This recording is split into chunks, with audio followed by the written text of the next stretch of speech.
Hi everybody, I'm Noah Bradley and I'd like to welcome you to the first episode of Handmade House TV. Today we're gonna cover all the basics. I'm going to introduce you to the series of what lies ahead, and I hope you'll stay tuned. Our goal here is that you and I, both together over the next few years, are going to move from just dreaming about having our own handmade house to actually having our handmade house. And yes, I know it's several years, maybe as much as 5 years. Isn't that a little bit of a stretch? And the fact that you can turn on the TV and you can watch houses being built at any time in 30 minutes. Well, that's true, and I watch those shows myself, and they're really entertaining. How they start out with a mess of a house that needs rehabbing, and they'll fix it up in the end, and it'll look fine, and everybody smiles and giggles. But we both know that you can't build a house in 30 minutes time. And what we're going to do is we're going to build a house from scratch to beginning, you and I. And we're going to, like I said, go from a dream to a dream home. And I'm going to walk you through every step as I move along. And I'm hoping that you'll take the same steps. I have no clear vision of what lies ahead. It's just that I know that I'm ready to build my next house. I don't have any land. I don't have any plans put together, probably just like in the situation you are, and that you dream of it as well. And I would have to ask you, where will you be in a few years? Will you have that dream home, or will that dream still be a dream of yours, a one-day type thing? So here's your invitation that you can come along and just, if you keep up with my pace, and how slow of a pace can it be if it's going to take me a few years, but one by one episode at a time. I'm going to release these episodes every Wednesday, so I invite you to spend Wednesday with Noah, and we're gonna slowly walk through this, and if we ought to be able to get it done. And 5 years from now, you'll send me a thank you note along with a postcard showing me a photo of that beautiful new home of yours. So I invite you to come along. I want you to bring a notebook, and every week take a little bit of note and give some thought about what I covered in the last episode, and you take some action on it. And obviously it's not a major amount of action at this pace, but nonetheless, come along. So today, where I'm starting out with is I thought I would start this series out at one of my beginning points in life, and that is, this is a log cabin that I built in 1990. And actually it was the first log cabin that I ever built after I started my own company. And she's not bad, is she? I mean, she's a pretty sweet thing. Actually, within a short time after finishing construction of the home, it appeared in Country Living magazine.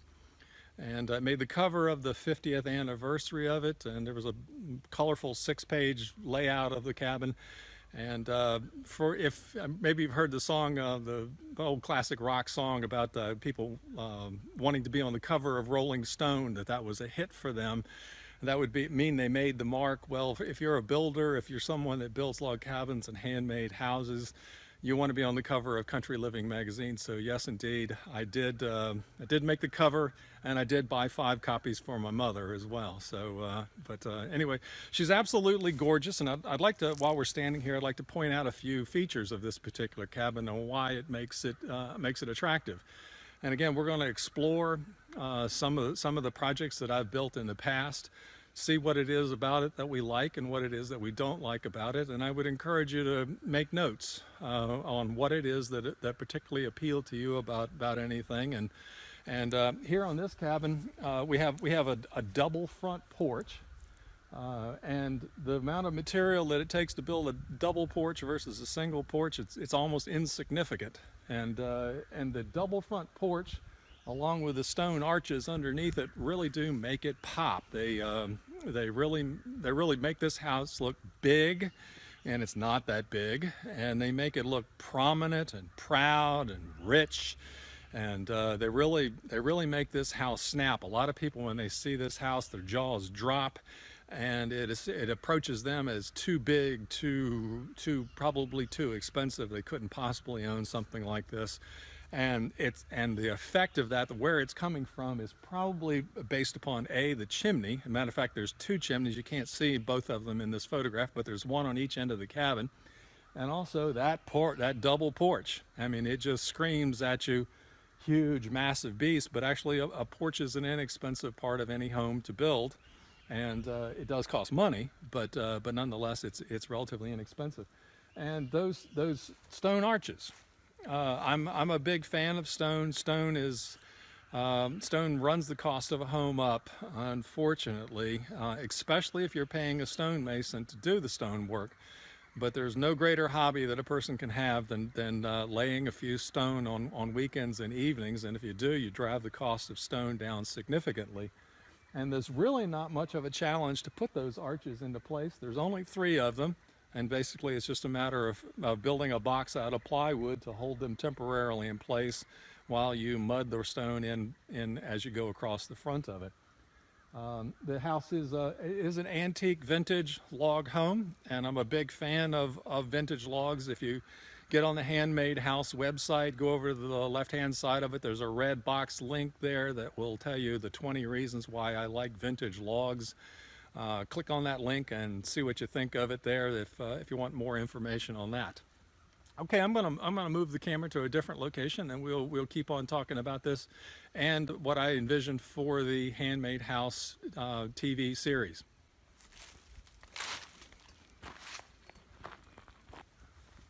So our plan for the Handmade House TV series is, like I said, we're going to shoot for perhaps as much as a 5-year project. And our first year, that'll be the majority of 2017, we're gonna concentrate on trying to nail down exactly what it is that we want in a handmade house. What size do we want it? What features do we want in it? How do we want the rooms to lay out? What types of construction do we want? Do we want log, stone, timber frame? Or new construction, and what particular blend of it. We're going to go through and explore all those options, the pros and cons of what they have to offer. I'm gonna park the camera on my shoulder as I draw my own dream plans, and you'll learn how to visualize exactly what you want to in your particular home. I'm hoping you will follow along and that you will do the same thing on your end. Then the next year, 2018. We're going to shoot for finding the ideal piece of land and what to look for in a piece of property, where to look, what is it we want in it. And it never fails. There is no ideal, perfect, heaven, nirvana piece, that there's always a few things wrong with it and 20 things right with it. So you want to weigh the odds of what your priorities are and what it is that you want in a piece of land. So again, you're going to follow along with me as I seek out my next piece of land where I'm going to build my next dream home. And I'm hoping you will do the same thing. And we're going to do our best to get that property prepped in that year. So that'll be 2018, our second year. We're going to try to get the driveway in place. We're going to try to get the site leveled out. Maybe try to get a well in and all our utilities in, electricity, phone lines, everything else, so that we're set to start construction of it the following year. And my goal that year is that I'm going to build one of the policies of handmade houses. One of the secrets of handmade houses is that you build one section at a time. We're going to try to shoot for owning a home when we get done. When we get done with this, we don't want a mortgage. Maybe we'll have a little bit of a loan left on the land, on the purchase of the land, depending upon how much it costs and what kind of financing we can get. But nonetheless, the home itself, we're going to try to pay for it as we go. And that's the plan. All those folks on those 30-minute TV shows that build that house, at the end of it, they're ready to move into it, and they're all smiles. Well, they got 30 years of mortgage payments left, and likely they'll never get it paid for by the time they sell it, so they'll end up with a lifetime of mortgage payments. But that's not what we want.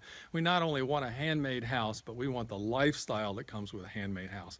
We want to own our home, and we want to have freedom in life to do what it is that we want to do, and help others in the process. So anyway, back to the third year is what I am personally going to get on TV, and I'm going to show you guys how to build a house hands-on, just me, with a shovel and a skill saw and everything else. I am going to hand build a house at the age of 60 years old. You'll probably hear me moan and creak and crack a lot and everything else, and I'm not as slow, I'm not as fast as I was when I was 20. But nonetheless, I'm going to build that house for you guys one step at a time over the course of a year. And the goal for that first section of that house is that we're going to try to build it as economical as we can, but as high a quality as we can at the same time. And one of the ways we achieve quality is by building smaller. Something obviously smaller is more cost effective. So that's going to be my goal there, is to design a starter home that I can live in, that I can build hands-on, and I'm going to document with you guys the entire process of how it's done and what I get accomplished each week. And I'm going to release dollar figures as well on how much the stuff, all the material and any subs that I bring in, how much they will cost. So you'll get an itemized, detailed, this is how much my house costs, and you're welcome to build exactly what I build if you want, but I'm hoping that you'll do your own interpretation of your own dream home, and that's what we're all about, is helping you discover your dream home, not me trying to talk you into what my dream home is. So then in the following year or two after that, to finish up the series and everything else, that's when things will probably get pretty darn exciting, because that's when I'm going to add on all of the future features to the home that it'll have. And part of it will be log, part of it will be timber frame, part of it will be stone. We'll do some extensive landscaping. We'll bring in some modern techniques, bring in solar power, bring in ICF's construction techniques as well. We'll do landscaping, and we'll do some really nice outbuildings, and we'll turn the property into a really sweet thing. But again, we want to take our time, and we're going to progress through this to figure out exactly what we want, so that when we get done, what we have is what we want, and not a mistake or a nightmare to go through it. So a lot of thought goes in the beginning. Let's carefully seek out the land. Then we're going to build an inexpensive starter home, hands-on, me doing all the work. And then we're going to make it, we're going to deck it out into a really sweet home with a lot of really nice features that I think you're really going to enjoy. So I'm excited about this. It's a totally unknown future. We didn't go secretly film a documentary beforehand and complete the home, and now we're editing it and releasing it to you. This is day one. I'm live here today. And we're really going to enjoy this. And by the way, in case you didn't know, because of the kind of a little down-home nature here, I'm Noah Bradley, and I am the writer, the spokesman, the authority figure. I'm also the cameraman, the sound man, the editor, the producer, and the guy that publishes it online. So you will forgive me for a little bit of a down-homeness to the whole thing. Maybe if enough people sign up for the Handmade House Academy, where you can get the nutshell of everything we're doing here, all of my secrets and tips, then I'll have enough funds to actually hire a better cameraman than my iPhone, and we'll get this thing done. So I want to move you around to a different side of the house here. You're probably getting tired of looking at the stone arch here on this house that we're at today, and I'll continue telling you more in this episode. Great, thanks.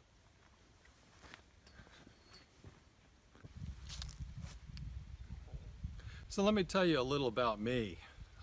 Like I said, I'm Noah Bradley, and I build handmade houses. At the age of, well, I'll start at the very beginning. At the age of 15, I helped my dad build his own house. My dad was not a builder. He was an entrepreneur, and he had never built a home before, but the two of us managed to build a home. And for some reason, this gave me the confidence, and when I turned the ripe old age of 20, I decided to build my own home. And I'll shoot up a picture of it in this video here and let you see what it looked like. But at the age of 20, with no more experience than having helped my dad as a child, I decided to build my own house. I drew my own plans. I went out and found a piece of property with owner financing, and managed to eventually talk the bank into loaning me enough money to build that home.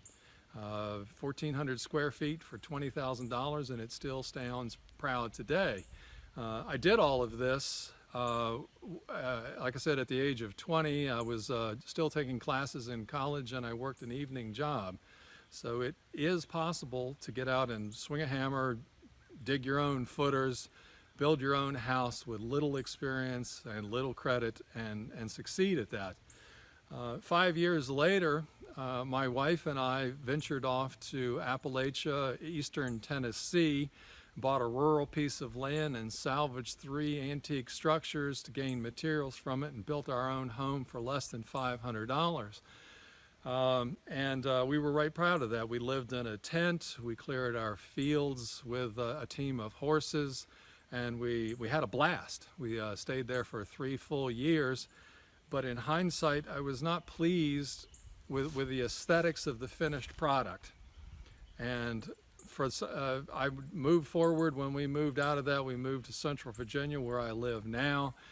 And I have spent the remaining decades of my life as a Class A builder, constantly studying every form of alternative construction, antique construction, and as well as modern construction, and trying to take the best features that all 3 have to offer and bring them together in a dynamic package where you will absolutely love the project you've got. It'll be a home to you and yours forever. You can reduce the cost of the construction of the home, and it's a product unlike I have found anywhere else. And one of the discouraging things for me is that the polarization of the construction field, and that is that 99% of them are into cookie cutter, fast assembly line type construction, covered in vinyl and asphalt shingles on top, with little aesthetic design or appeal, and very doubtful will last the length of what one's mortgage is. Whereas the timeless appeal of, say, a home built in Colonial Williamsburg that was built 300 years ago is still gorgeous. It was gorgeous when it was built, and it's gorgeous today. So timeless design is one of the 12 characteristics of a handmade house. We'll delve into each one of the characteristics as we go through this series, but I did just want to touch on that.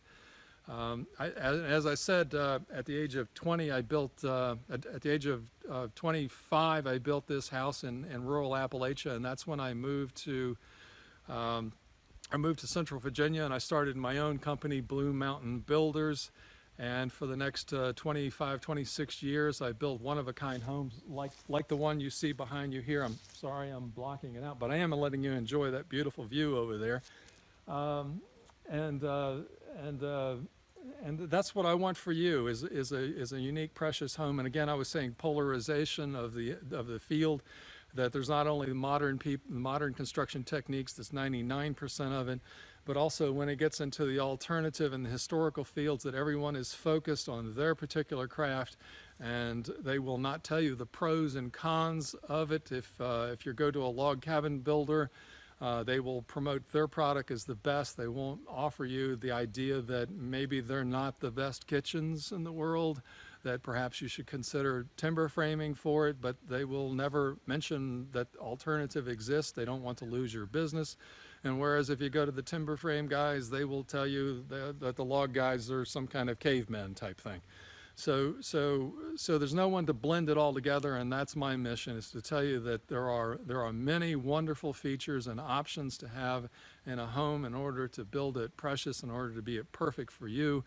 And I'm throughout this Handmade House TV series, I'm gonna carefully walk you through them all, and I'm gonna show you my choices, and I'll implement those choices in the upcoming house.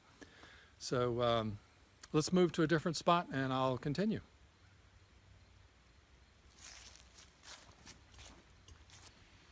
Well, okay, that about wraps it up for us today. I wanted to thank everybody for joining in with me here today on the first episode of Handmade House TV.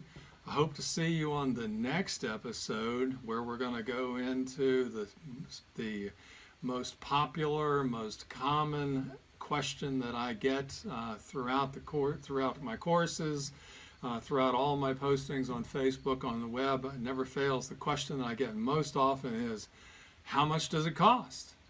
And it's often brings silence from me, or I end up spending a half hour or an hour trying to explain it.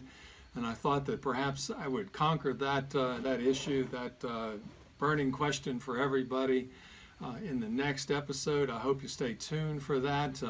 Also, I wanted to make sure to invite you that you're on the email list at handmadehouses.com. If you're on there, you'll get a posting, you'll get an email from me every Wednesday, right before I release the video on YouTube.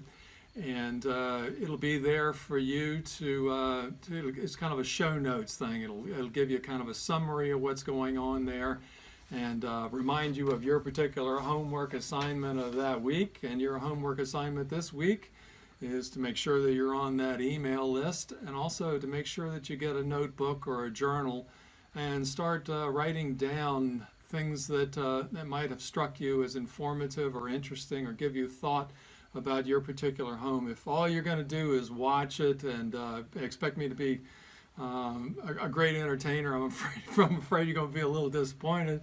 But if you're after an inspiration, I think that I can prod you along. I've had a lot of individuals, all my clients, all these years of building homes for people. They come into me with either some vague idea of what it is they want. They've heard of my reputation. They've seen some photographs, or I've given them a tour of some of my homes, and they're enthralled with what I do. And there's a process of discovery of what it is that they want, so that I end up building their dream home for them. And it's interesting, a lot of them come to me and they want a log cabin, and next thing I know, by the time we get done, they've got a timber frame farmhouse. Or the individuals come in and they want a timber frame farmhouse, they'll walk out and they end up with a barn to live in. So it's an evolving process to discover the benefit, the pros and cons, the benefits of what is to be offered out there, in order to start really gaining a realization of what it is that you want. And that's my goal, is to help you through that process. For today we'll close, but I did want to end with one little story, it's a sort of story from my childhood.